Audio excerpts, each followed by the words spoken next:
உலகத்துல இருக்கிற வரைக்கும் என்ஜாய் பண்ணிட்டு போக வேண்டியதா அப்படின்னு ஒரு கூட்டம் அலையுது. அல்லேலூயா. என்ஜாய் பண்ணிட்டு எங்கேயும் போக முடியாது. இயேசு வரும் பொழுது எழுந்தரித்து தட்டி எழுப்பி நீ என்ன என்ஜாய் பண்ண வான்னு கேட்பார். அல்லேலூயா, அல்லேலூயா.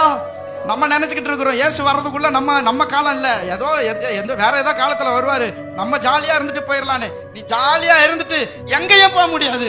தட்டி எழுப்பி கூப்பிட்டு நிக்க வச்சு நியாய தீர்ப்புல கேள்வி கேட்பாரு. அல்லேலூயா.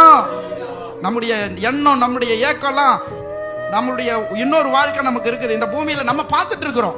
நம்ம சிறு பிரயாயத்துல இருந்து இந்த நாள் வரைக்கும் பார்த்துட்டு இருக்கிறோம். எத்தனை மரணங்களை பார்க்கிறோம், எத்தனை மரணங்களை பார்க்கிறோம்.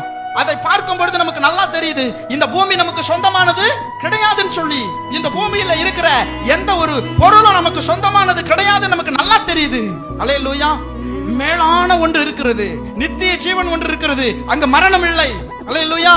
அங்க போயிட்டு திரும்பவும் மரிக்க முடியாது, இன்னொரு மரணம் கிடையாது. நித்திய ஆக்கனை, நித்திய ஜீவன். அல்லேலூயா. ரெண்டு மட்டும் தான் அங்க இருக்குது. நித்தியமாய் ஆக்கனைக்குள்ளாகவோ அல்லது நித்திய